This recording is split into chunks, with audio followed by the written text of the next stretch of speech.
We have quite the smorgasbord of indie releases coming out to end 2022. Let's dive in.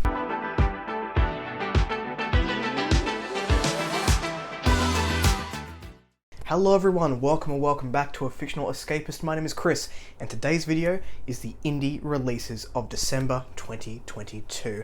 We have quite a few on this list, but it is a lot of series continuations, so I can't really go too much into detail with a lot of these. So I apologize for that, but I'll make sure that the blog posts and the calendar on Epic Indie are of course linked down below, so you can go and check them out. Before we jump into the video, make sure you are checking the description box down below for links to my Discord and social media, should you want to come along for the ride. Now, as always, these are not my lists. I do not claim credit for them. These are done by Rob J. Hayes over on his blog, and also Matthew Olney over at Epic Indie, which do accept your indie releases. So if you have a book coming out and you are not currently submitting to these lists and putting it on people's radar, make sure you do. They'll both be linked in the description box down below. Jumping into the books we have going on in December. December 1st is a cracker of a day with quite a few releases. The first one is Stellar Instinct. This is by Jonathan Nevea. This is a sci-fi thriller set in space. And it says a secret agent, a gaming mastermind, two players in a dangerous competition blurring the boundaries of entertainment and reality. That little blurb sounds awesome. It sounds like we've got some game mechanics in there. The cover is amazing, which I'll pop up over here. So if you like a good space adventure, this one could be right up your alley. Moving on from there, we have At the Feet of the Sun. This is by Victoria Goddard. This says it is an epic, historical, and cozy fantasy, and this cover definitely gives me those vibes. This one says, Cleofer Madang has been appointed Viceroy of the Zundith by his beloved Radiancy, the last emperor, who has now left him behind in the palace to safeguard the world during his absence on a quest to find an appropriately magical heir. When he returns, he will abdicate, and Cleofer will at last retire, satisfied with having achieved most of his political goals, even if his long-suppressed personal dreams are starting to bubble up. All he has to do is wait patiently for his lord's return, until adventure, quite literally, hits him from behind, and what was once safely hypothetical becomes intensely real.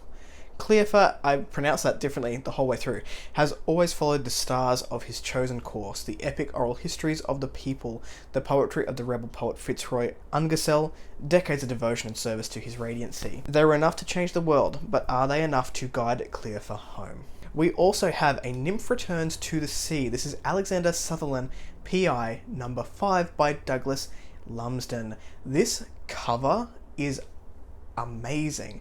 I love this simple noir art style, and I'm very intrigued by the series just by having a look at this. This is of course a book 5, so I can't go too much into detail, but I would be looking at book 1 to see if it might be something that I enjoy, because that cover has definitely caught my attention. Also on December 1st, and another very simple, very striking cover, is Howl. This is The Howling Earth by E. Rathke. This is a fantasy tale. It says, nameless and kinless, cursed by strange magic. After being banished by the only people they have ever known, a man and a woman wander the forest of towering mushrooms, where they meet Lady Agova, a giantess who has a job for them: help her hunt a vampire. Set in a desolate post-apocalyptic world where science and magic blend and reality itself twists and bends, where some attempt to grow a new world while others delve through the detritus of a shattered civilization. Howl is a wild monster hunting ride. Well, I will be purchasing Howl. I didn't read the blurb before filming this, but I will be purchasing Howl. Moving on to December 5th, we have Strange Companions. This is Chronicles of the Dawnblade, Book 2 by Andrew Clayton, my apologies. So, this cover, I'm not 100% sure if the beast in the background is dancing. It looks like we're in some sort of ballroom, and there is a monster and a very handsome young lad in the front of the cover there. I'm not really sure what's happening, but I'm intrigued by what's happening. This one says it is epic fantasy / sword and sorcery. It kind of gives me some cheeky fantasy vibes with a tagline of just because you're chosen doesn't mean you want to be. So it could be a lot of fun. Then on December 6th, we have Goddess, The Weight of It All, Book 6 by J.J. Thorne. This one is a YA progression fantasy / literary RPG. It says dungeon diving around the continent, Terrence and his team will face their greatest challenge yet as the goddess makes herself known. Earned strength and new skills between them, will their collective power be enough to meet her will? This series continuation sounds like a bit of fun. If you're into progression fantasy or YA fantasy, it might be something to check out. Then on December 7th, we have Much Ado About Dying by Rowan Dillion. This is a book 2 in the Guardians of the Fae series, which is an Irish urban fantasy. This cover is gorgeous. I really do love a deeper colour and then like a pop of gold with some sort of pattern in there, and I think this is just stunning and it has really captured my attention. I don't think I have read an Irish fantasy before. I've read fantasy from Irish authors, but this could be a lot of fun. I think I actually talked about some earlier this year. I digress. So this one says if you like strong heroines, mighty deities, and ensemble cast, then you'll love Rowan Dillion's high-octane tale. Could be a bit of fun. Maybe give it a go. On December 10th, we have Sovereigns of Bright and Shadow. This is by C.E. Page. This is an omnibus. This contains the entire trilogy of Sovereigns of Bright and Shadow, and it consists of Deathborn, Brightling, and then Sovereigns as the third book. The description says Nia has spent 3 years since the purge at Kalhana on the run, convinced that if she keeps running, the dark fae that await her will spare those she loves, but fate has other ideas. Corruption is a disease with no cure that ends with a rapid descent into madness and violence, and until now, it only targeted mages. But an infected warden has shown up, challenging everything Margot thought she knew. To understand this recent development, she needs someone who knows possession. She needs Nia, and lucky for Margot, her warden friend Garrett has been ordered to track the rogue necromancer down. From the moment Garrett finds Nia, he's dragged into a deadly game of dark secrets and brutal machinations, a game that spans not only centuries, but the barrier between the known realms. After a revelation that will change the lives of mages and wardens forever, he must learn to trust not only himself, but the enigmatic neuromancer whose fate has become irrevocably tied to his own. Can they find a cure before it's too late, or will they be swept away by powers beyond any of their control? So if you want the full trilogy, you can grab that on December 10th. On December 12th, we've got Blood to Bind. This is Tales of Darkwood, Book 5 by Stacey Upton Bracey. This is historical fantasy and horror, a mesh of genres that I friggin' love. But it is a book 5, so I can't really go into detail here. But if you're looking forward to this one, December 12th is the next book coming out. Then on December 13th, we've got one that I have pre-ordered and I'm very excited about. This is The Bleeding Stone, The Spellbinders and the Gunslingers, Book 1. If that isn't a series name, I don't know what is. This is by Joseph John Lee. It sounds awesome. It really, really does. So I'm going to read the blurb for this one. It says, the island nation of Faranda is the jewel of the Acrean, pronounce that wrong, kingdom, and its founder, Artiz Amata, is revealed as a god amongst men.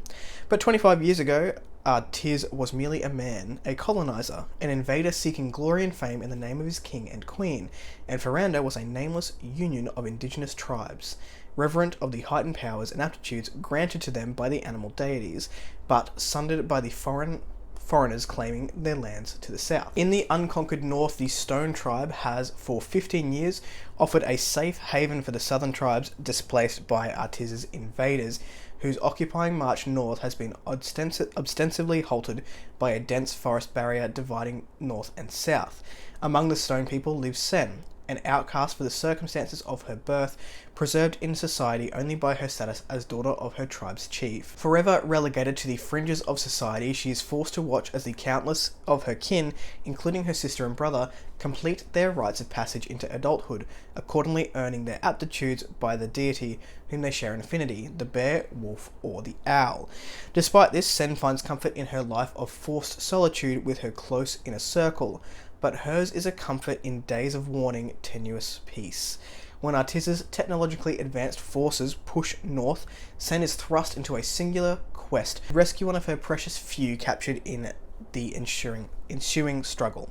While her goal is earnest, save someone dear to her and prove her worth to her tribe, her people's goal is far more dire: survival in the face of uncertainty. This sounds really cool. I love the cover. I love the series name. I'm very excited to give this one a go.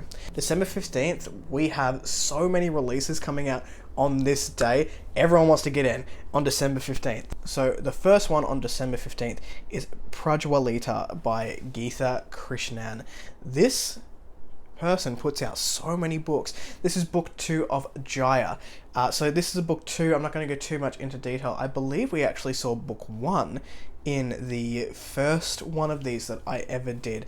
But this author has put out a book on each one of these indie lists that I've done so far in 2022, which is absolutely amazing and astounding to me. So this author is going for gold.